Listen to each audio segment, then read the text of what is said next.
Welcome to The Cow Behind the Barn, podcast exploring humanity, the world, and the divine as experienced and interpreted by an artist. I'm Kevin Caldwell, a co-founder of the Table Collective.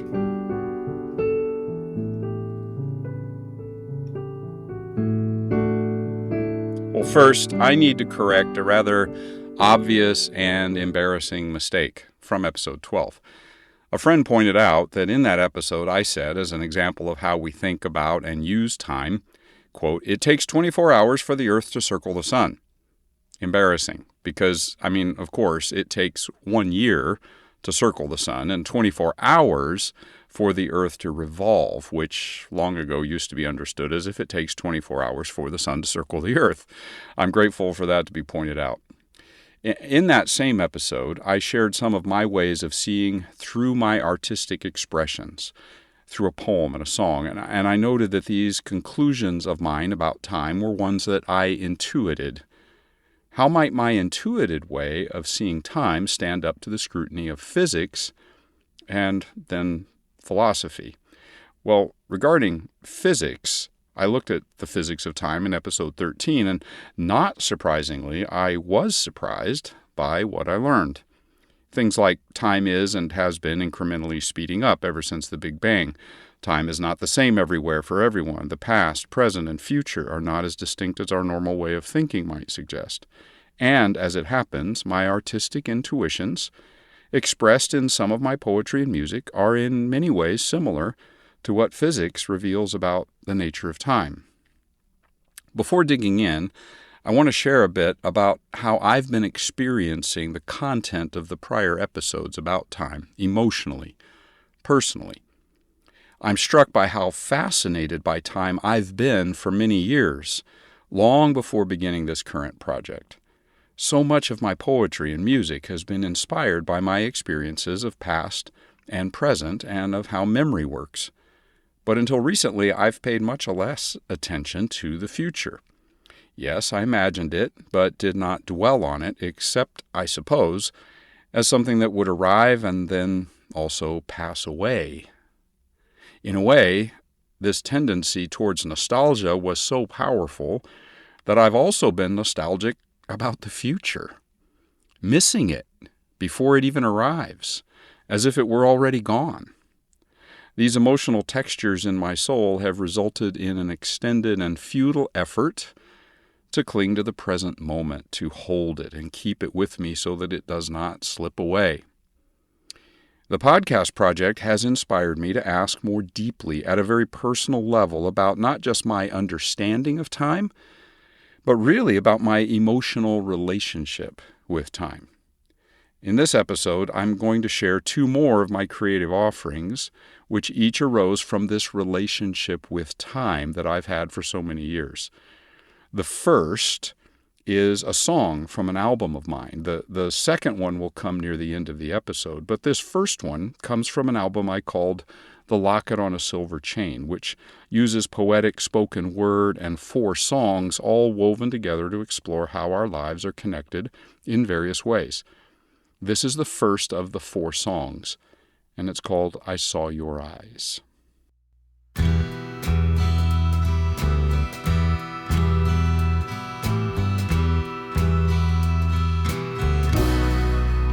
I saw your eyes, you did not see me. You were a child staring down the street at the taillights that were disappearing, trying so hard not to grieve. And then you turned around, walked right through me, and I saw your eyes.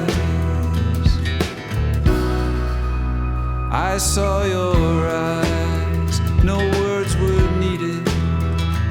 I knew all I had to know. You've been haunted by all these demons, clinging to you down every road you go. And you always say, it doesn't matter, but I saw your eyes.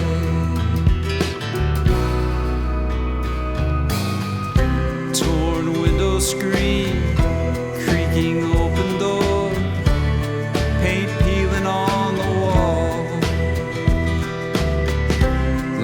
a silver chain. Mama says, take it, it'll ease the pain. She's staring at the wall. I saw your eyes like empty spaces, aching hollow pools of fear. How I wish that I could try and reach you and make all your dark dreams disappear. But nothing I can do will ever free you. I saw your eyes.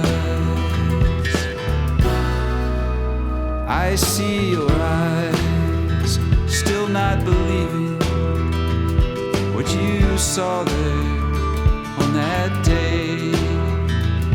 There are wild things all around you, and you're trying hard to be so brave.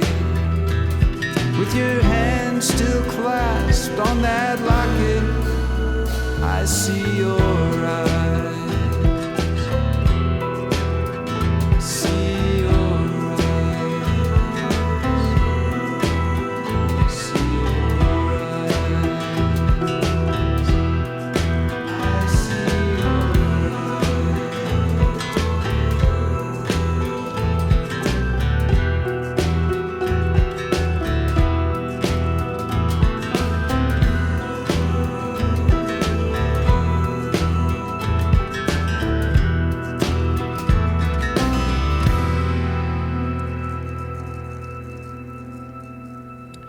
Now, that song is an extended reflection on returning to a past set of experiences and events, but also to a self that was back then and yet is still here. That can, of course, simply be a way of talking about a memory, but there is a mysterious, even to me as the artist, line in the opening verse.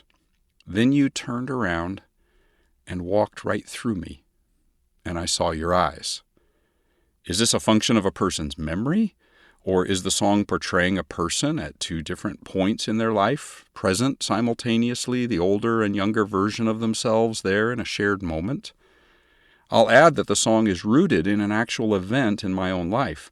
I'm aware that in the song, I was working through some things, and I'm still working through them every time I sing or hear it. Well, back to my questions as I turn to philosophy and religion. And the questions I've been looking at are these. Is time absolute? And what is the past, present, and future? And of course, those have a lot of sub-questions.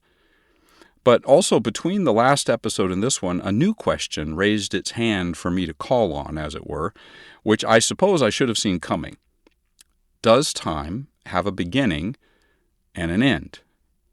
So as I begin, I need to catch up by reaching back to ask how the two prior episodes might have answered that if they'd had a chance at the time, and then I'll carry on. So let me go back first to pragmatics and its view of time, and physics and its view of time relative to this question of does time begin and end. A pragmatic approach to the question might simply respond with, we can't know, so it doesn't matter. According to physics, the beginning of time is understood to be the Big Bang, the moment in which the universe began to expand rapidly from an incredibly dense state, resulting in both time and space as we know them. The end of time, on the other hand, could potentially be what some call a big crunch, in which the universe's expansion reverses, collapsing back in on itself, effectively ending space and time as we know it. Now, for what philosophy and religion will say about the other questions, I will use the same two headings that I did last time. The first is this one, is time absolute? And then that's going to be related, and I'll relate it to this new question of beginning and ending. And then the second big bucket, I've called it, is what is the past and the present and the future? So, philosophy and time, is it absolute? Did it begin? Will it end? The nature of time is a topic that philosophers have wrestled with for centuries. So what follows is highly selective, and I'm going to use three major thinkers who represent three major approaches. First, time as measurement, Aristotle. Aristotle thought of time as the temporal relations between events. That should sound familiar to us, including the gaps between events. In this view of time, time is a kind of number that we use specifically to measure change and movement. Such a view means that there is no absolute time, only time in relationship to events and to change. What we call time is our measurement of change and movement. Again, this is actually kind of foreshadowing things that have been talked about for a long time, and we've seen them in recent episodes. According to Aristotle, time cannot have a beginning or an end. The universe has always existed, will always continue to exist, and he believed that time is intrinsically linked to motion, and that motion is always occurring, though physics might suggest that motion only began with the Big Bang. So time must also be continuous in his view, without a starting or ending point. So a summary of this view of Aristotle: time is relative, not absolute, and it has no beginning or end. The second approach I want to look at is what I would call time as mental construct, and the major representative of that is Immanuel Kant. Kant held the view that time is not a real property of the world, but is something the mind imposes on the world. It's a subjective form of our intuition. This is a little bit different than just our experience of time, which we'll talk about in a different way here in a few moments. Time does not exist other than as our mental construction of it. Though we might speculate, we cannot truly know if time has a beginning or an end, because our perception of it is limited by our minds, and we don't perceive that. What we know of time, what we're conscious of, is that time is a continuous flow, not an absolute reality with a defined start and finish. So to summarize Kant's view, time does not exist independently of our mental constructions, it is not absolute, and its beginning and end cannot be known. Time as experience, and here I'm going to turn to Henri Bergson.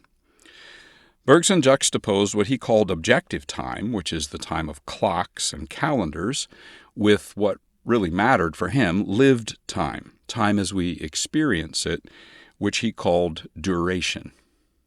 By duration, Bergson doesn't just mean how long an event or a moment lasts. That's clock time, actually. He means that what we experience is the flow of time, time enduring, time in its duration as it moves. Duration includes the past and present, and in some way, the future, because it's difficult to distinguish the point at which our experience of past and present turn into what had been the future just a fraction of a second ago. The concept of a distinct end and beginning of time is an illusion created by our experience of time. So, time is our experience of this interpenetration or overlap of future and present and past. There's no clear-cut boundary between them, just the experience of passing, again, of duration. So, to summarize, time is our experience, not an absolute thing itself, and does not begin or end apart from our experience of time as duration. Now, we've already begun to discuss past and present and future, so let me turn to that more explicitly. What more can we say? And here we turn to the philosophy of time relative to past, present, future. Again, I'm going to limit myself, and again it will be to three main philosophical theories about the nature of the past and the present and the future. What might be called presentism, what is called by some the growing past theory, and what is called by some eternalism.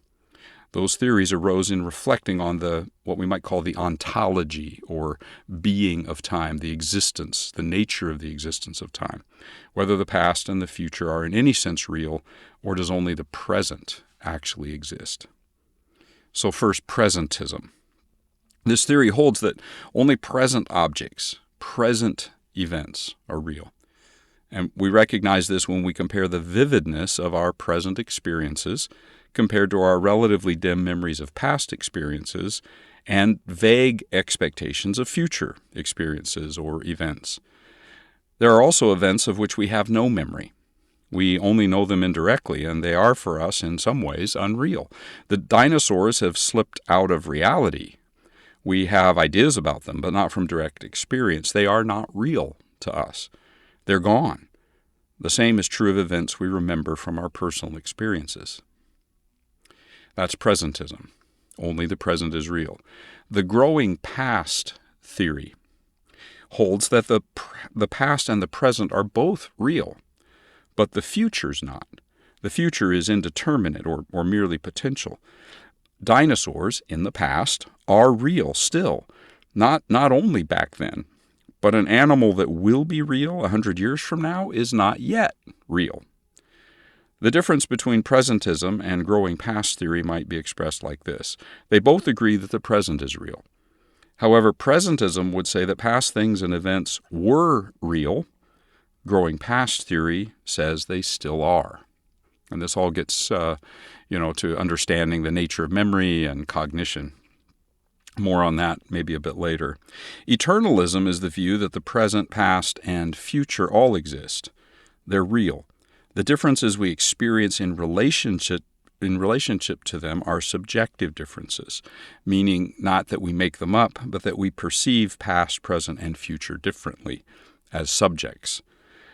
We being the subject, the knowing subject, depending on who we are and when we are, and I would add where we are. Thus, time is a dimension on a par with the dimension of space and location. My present is somebody else's future and somebody else's past. This is a view, if you listened to the Physics of Time episode, very similar to what physicists were saying about time. What about the ways that some of the world's religious heritages have understood time, related to these big questions? So I'll turn now to time and religious heritages. In exploring how various religious heritages view time, there are several challenges. Many, actually, a few that I'll mention. One is that the source texts do not always address time explicitly. Assumptions are really kind of prior assumptions about time that are brought into those texts. The views of time of those texts are often held implicitly, not explicitly. They're not an object of reflection. A second challenge is that in most cases the authors of the source texts weren't asking the questions that we're asking about time. Now, to greatly oversimplify, there's two primary religious views of time. There's that of the so-called Judeo-Christian Islamic world. I would include the Sikh heritage in this line, at least relative to time, and that of the so-called Eastern world, Hindu, Buddhist, Taoist, and I would include the Baha'i faith here, at least on this question. Now, I've already slipped the word Eastern in, and so for convenience, I am going to use the common but actually inaccurate Eastern and Western taxonomy of these two views to try to organize the episode. So let me start actually with the Eastern or Hindu, Buddhist, Taoist views. In Hinduism, time is cyclical and eternal. Time moves through 4 eras, which each last actually for vast amounts of time, trillions of years. And the eras end with time ending and then re-beginning. There's a cycle of time made up of cycles of times, we might say, all of which have no beginning or end except in reference to one another. Buddhist views. In the Buddhist view of time, time is also a cyclical flow within an infinite span. What we experience, though, are these temporal intervals in the passage of time, and these are our cognitive imputations. In other words, we impute our understanding to them. They are perceptions, our ways of perceiving this constant flux and change of existence as sequences of events. Time is not a linear flow, though we experience it that way, and then we assume that our experience is what time really is. In all the episodes where we've brought Buddhism into the mix, these are pretty similar ways of communicating what reality is and isn't. A few words about the Taoist view. In Taoism, time is also seen as a natural flow, one that is to be embraced and experienced naturally, by seeking to be in harmony with it, much as we're to seek to be in harmony with the Tao, the way things are. Time is sort of part of that, as opposed to fighting time or conquering it. Time is simply an inherent natural aspect of the universe, and though it has duration, it has no beginning or end. The seasons of the year are an example of the flow of time and change. One season begins, another ends, but it's a self-perpetuating, endless cycle. What's common to these three examples includes time as endless, time as an aspect of the world rather than a separate entity of its own, time as a dimension of our experience or perception. Paradoxically, time can begin and end in the different eras of the cycles, and yet time itself has no beginning and end. It may be that a good way to grasp this is to say that there are times relative to the eras and cycles of the cosmos, but that time itself is timeless. Okay, Eastern views in summary. Time is not absolute as a separate thing. It's a result of perception and experience, or what we know of it is our experience. No beginning, no end. Past and present and future are all part of the one flow of what we perceive as time. How those three aspects are real or not is not actually directly addressed. I can see a lot of alignment here with especially Kant and Bergson, as we described them earlier. Let me turn now to so-called Western ways of seeing things, Jewish, Christian, Muslim views of time. There's a unique way of seeing a sort of cyclical aspect, at least, regarding time in the Jewish approach, though it is very different from the Eastern way of seeing cycles. Historical events in the Jewish scriptures are often presented as a pattern which repeats over and over again within history. The pattern includes elements like turning away from God, being overpowered by enemies, returning to God, being restored as a people, then turning away again, being overpowered, returning, restoration, and so on. A second aspect of Jewish thinking about time might be seen to be in tension with the first. The Jewish time is that history is linear. It moves from a beginning towards a completion. History has an end, both in the sense of termination and in the sense of purpose. It seems fair to say that Jewish views of time include both cyclical and linear dimensions in an interesting relationship. There are ongoing cycles of time in which a pattern repeats, but time also moves from a beginning towards an end. The cycles repeat inside the line that we call linear, we might say. Well, flowing as it did from its origins as a Jewish religious movement, Christianity also sees time in the two ways I've just described. Time began with the creation of the world, did not exist prior to that. Time will, in most Christian thinking, come to an end. Again, both in the temporal sense and in the sense of having a purpose. And it will do so in a new age, ushered in by the second coming of Christ in most Christian thinking. Both Jews and Christians believe that God is above and outside of time, and that the time that passes on earth is a dimension of its created order.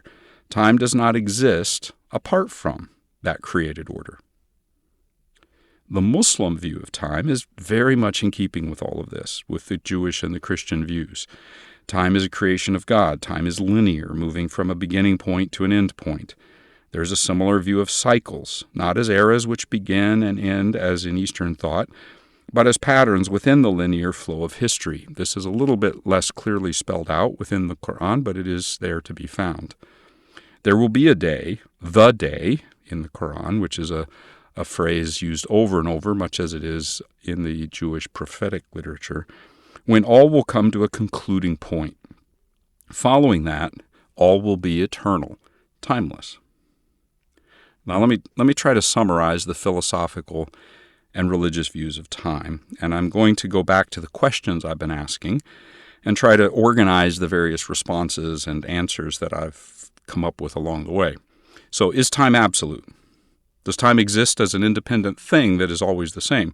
Philosophy and religion, while different from each other in details, actually all agree that the answer is no. Does time have a beginning and an end? Philosophy that we looked at least, the philosophers we looked at, say no. Religion, well, yes, it begins and ends if we look at the Western views, and no if we ask the East. However, even in the Western traditions, the point seems to be that it is time as we know and experience it which begins and ends. The idea of eternity is what I would call a timeless view of time, describing a realm of reality that is outside of time. This timeless time does not begin or end. The West and East could be using, actually, in my view, two ways of talking about a similar reality. And if we could have a conversation about that instead of just me talking at a microphone, it would be interesting to explore that together. I've described the way in which both Eastern and Western traditions have views of time that can be called cyclical, though in different ways. With the Western heritages, the cycles recur within the linear flow of history. In Hindu and Buddhist thinking, the linear flow occurs within the cycles. Each cycle could be seen as a line moving towards a future in which there will be an ending and another beginning.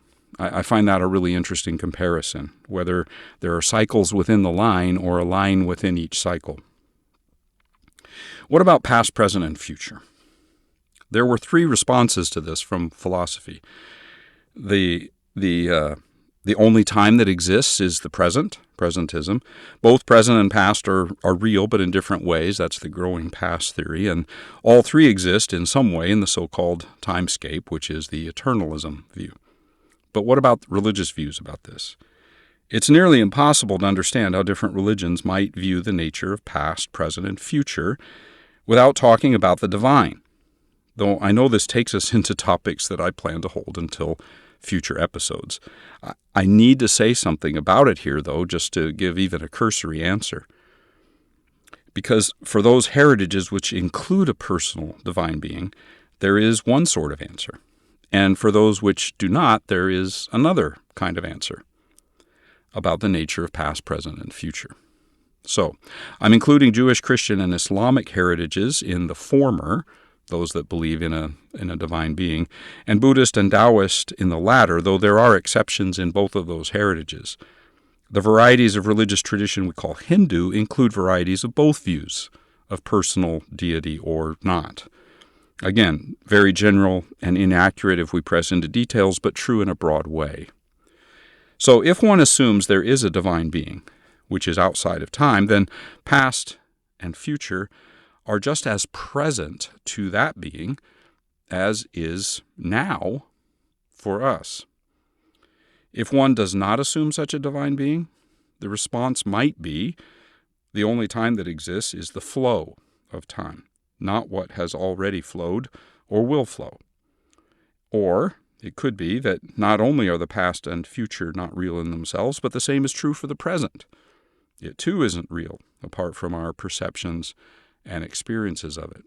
And frankly, I don't think that the two views of past, present, and future in which one assumes a divine being, views of past, present, future in which one does not, are necessarily mutually exclusive. And I'll try to come back to that at a later point, in fact, in the next episode, which brings me to the question, what are my views? What about me? How do I make sense of the philosophical religious views of time?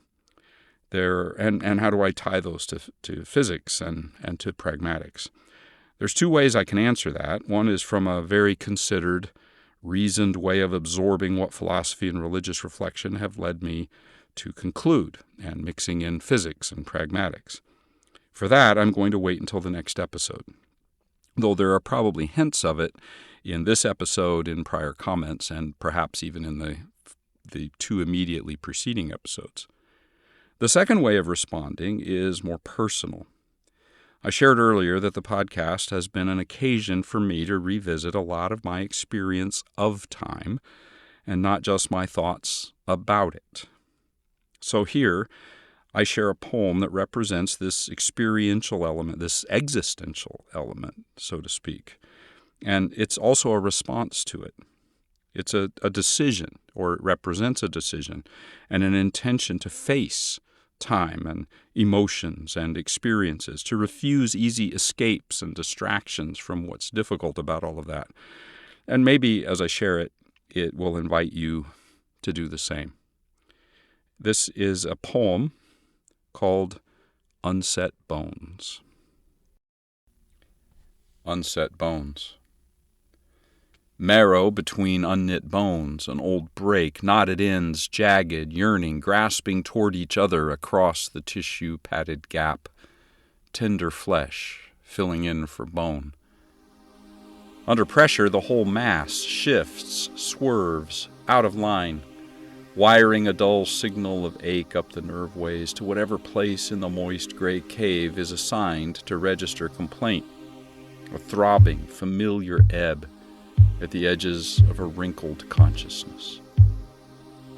A man alone near a window, a dimming room in a yellowing house, old things piling dust to themselves on walls lined with shelves, watermarks of memory drying down into a muddy bed, a declining evening in the declining days of a man long past measuring things by the years or the weeks or the days that may be left. He is not seeking to numb, does not rename the sudden flares that explode light onto twisted dream shapes tortured out of forgotten holes in buried places, does not dumb down regret, does not seek a mirror to face the ways his days were traced by other eyes.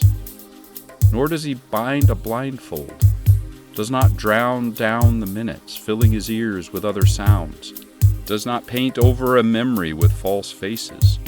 He leans neither from nor towards the dull pulse down in the bruises between the old bones in the aching center. He's waiting his days, in and out and through the passing of his days. His passive face turned random to the window, a wall creaks, a rafter settles. The tissue between the bones is humming. There's a plane's ebbing drone high and away and beyond him in the clouding sky. Well, coming back to next episodes and wrapping this one up, and in a sense, what matters in all of this? I want to invite you, and in so doing, I'm re-inviting myself to let everything just be there. The past, myself, this moment, dull aches from old broken, unset bones, memory, because regardless of what time is, whether it began, whether it will end, and how the past and present and future relate to all of this, in many ways, what matters most is our response to it all. But next time I will come back to talk about my views from the so-called considered reasoned view of pragmatics, physics, philosophy, and religious views of time. Until next time.